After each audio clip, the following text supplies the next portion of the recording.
Hello दोस्तों, welcome back. आज मैं फिर से आपको एक इम्पॉर्टेंट टॉपिक पे बात करने जा रहा हूँ। दोस्तों, इससे पहले मैंने एक वीडियो बनाई थी पोल्यूशन को लेकर, एयर पोल्यूशन को लेकर। लेकिन बहुत सारी चीज़ें हैं जो ये सब चीज़ें क्या होती हैं, इन्वायरमेंट में आती हैं।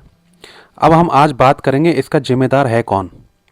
बहुत सारे लोग हैं। दिल्ली गवर्नमेंट के अंदर भी मिनिस्टर है जिसे हम इन्वायरमेंट मिनिस्टर की पोर्टफोलियो मिला होगा, और एक यूनियन कैबिनेट के भी मिनिस्टर हैं जिनको ये मिला होगा। तो वो जो मिनिस्ट्री है उसको बोलते हैं ministry of environment, forest and climate change. इनका काम क्या है? इंडिया के इन्वायरमेंट, फॉरेस्ट और क्लाइमेट को प्रोटेक्ट, कंजर्व और सस्टेनेबली मैनेज करना। ये मिनिस्ट्री कंट्री में इन्वायरमेंटल पॉलिसीज और लॉज बनाने वाली टॉप अथॉरिटी है।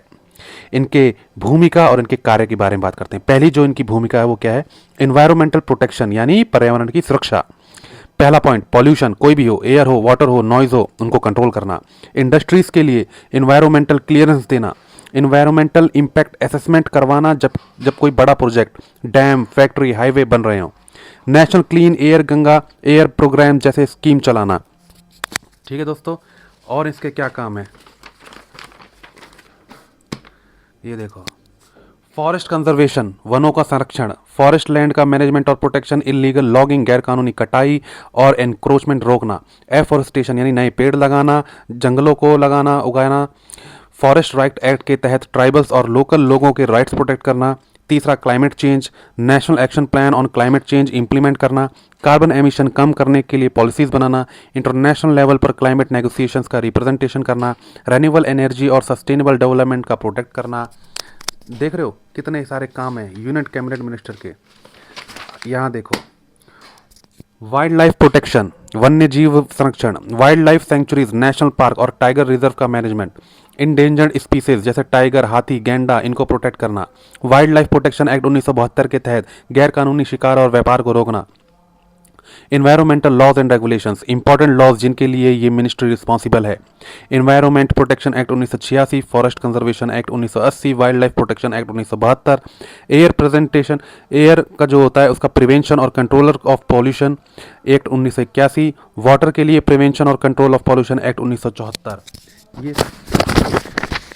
ये सभी चीज़ें मिनिस्ट्री ऑफ इन्वायरमेंट में आती है। कोऑर्डिनेशन विद अदर मिनिस्ट्रीज, छठा पॉइंट सुनिए। एनर्जी, ट्रांसपोर्ट, एग्रीकल्चर, इंडस्ट्री जैसे सेक्टर्स के साथ मिलकर पॉलिसीज बनाती है जिससे डेवलपमेंट और एनवायरनमेंट दोनों बैलेंस हो सके। अब देखो सबसे इंपॉर्टेंट बात क्या है। इनके करंट मिनिस्टर कौन है? Bhupendra Yadav. Minister of state कौन है? अश्विनी कुमार चौबे। सेक्रेटरी में भी गलत हो सकता हूँ, श्री लीना नंदन IAS हैं जो सेक्रेटरी, मेन सेक्रेटरी होते हैं।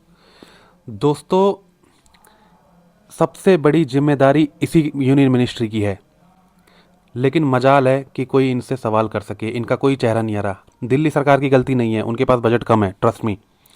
जब प्रधानमंत्री यहाँ रहते हैं, राष्ट्रपति यहाँ रहते हैं, बड़ी बड़ी एजेंसियाँ यहाँ रहती हैं, वित्त मंत्री, गृह मंत्री, सब तो बड़े लोग यहाँ रहते हैं।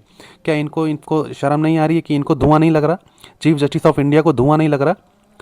क्या लुटियंस जोन में वो नहीं है, पॉल्यूशन नहीं है?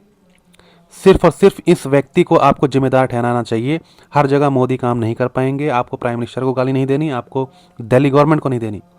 यूनियन मिनिस्टर जिसके पास ये पूरा पोर्टफोलियो है, जिसको हम दिल्ली में GST का आधा पैसा सरकार लेती है, उनको भी अपनी भागी